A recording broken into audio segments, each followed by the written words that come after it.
Hi boys and girls, today we are going to create our trees. So I have my painted background here. I also have my plan.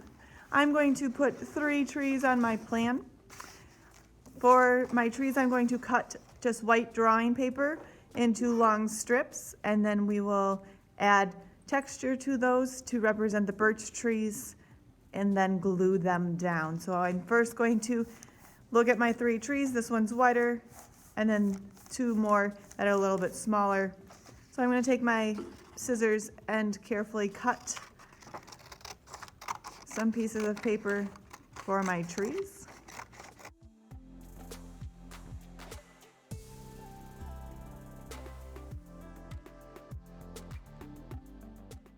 And if I had more than 3 trees, I would cut strips for all of my trees.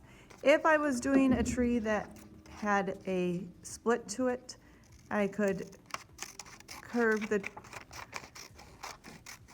one branch out to the side like this. I could turn my paper around and cut straight down for one tree. And then I could cut in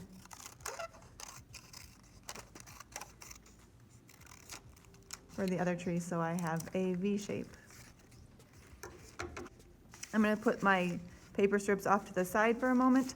My next step is I need to practice the texture that I'm going to put on my trees. So we're going to start with our tree by drawing a broken line or a line that has gaps for down the side of the tree. And then we're going to use the Sharpie to create the texture on the trees. You can see that the texture on the trees has repetition to it, but it's not a specific pattern. So it repeats the same type of lines, but it doesn't have the same length of line or the same space between the lines. So I would like you to practice this on your plan. So on this, we'll try on this big tree first. The tree in the foreground, or that's closest to the viewer, is going to have more texture on it than the 2 trees that are farther back, or trees that are farther back if you have more than 2.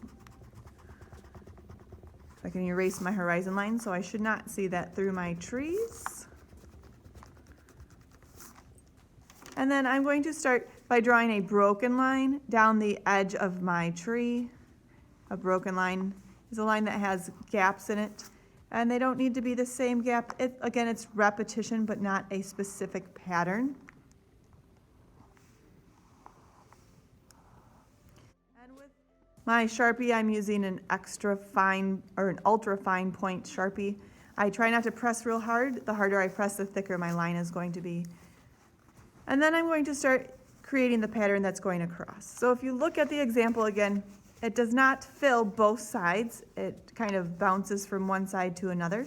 This allows your eye to flow down through this wiggly open path.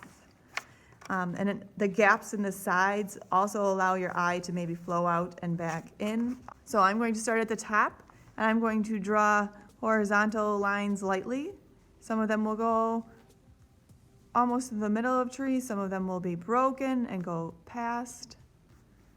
I might also add eyes or knots, and then I just add some dots on the tree.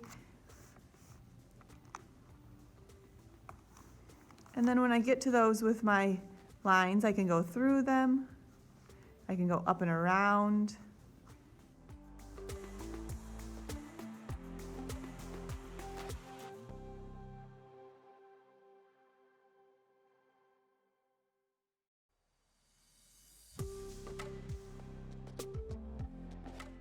You could probably practice on one tree, and if you feel comfortable, move to your finals.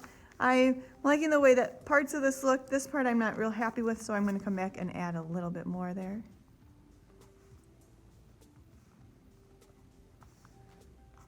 Okay, so I've practiced. I feel comfortable doing that. The next thing before I start on my final trees is I want to make sure I make my trees the right length. So I'm going to place my strips that I cut on my painting where I'd like them to go. And I also on mine want to avoid having them line up or in a line like this where they would look like they're forming a diagonal line going back. It's more interesting if we kind of stagger them. So I put this where I want it, and then I can make a line at the top of my painting, and then I can cut on that line with my scissors. And now I'm ready to add my lines to these. So I would suggest working with something underneath your paper so that if the marker bleeds, it does not go all the way through. So I'm going to do one tree. Again, I start with my broken line on the edge.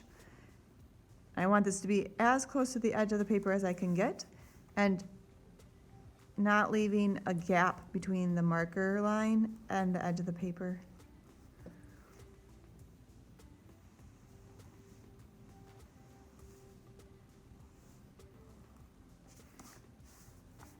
And then I'm going to add my pattern or my texture.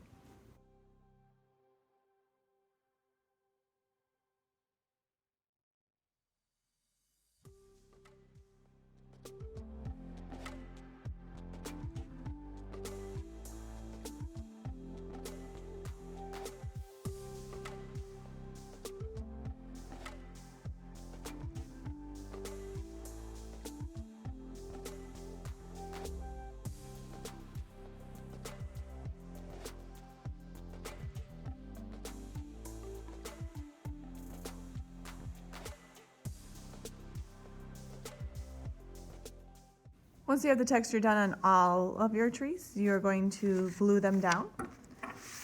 I have also, in one of my trees, added my name and the year so that it looks very close to the texture along the sides of the tree. You can do that if you would like. So I'm going to again place these close to where I would like them to go, so that I can check and make sure that looks the way I'd like it to. And then I'm going to glue. For gluing, I would like you to use liquid glue, not glue stick. The glue stick does not last very long. So we're going to use, open the bottle, twist the cap so that it's open. If you can hear air, then it is open. You're going to use little dots of glue so that it does not ooze out when you push the tree down.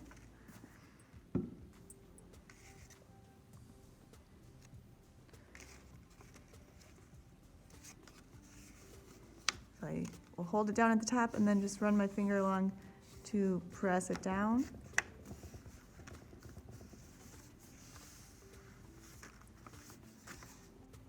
So there, I've completed my 3 trees. They are glued down. I will let the glue dry before I start the next step.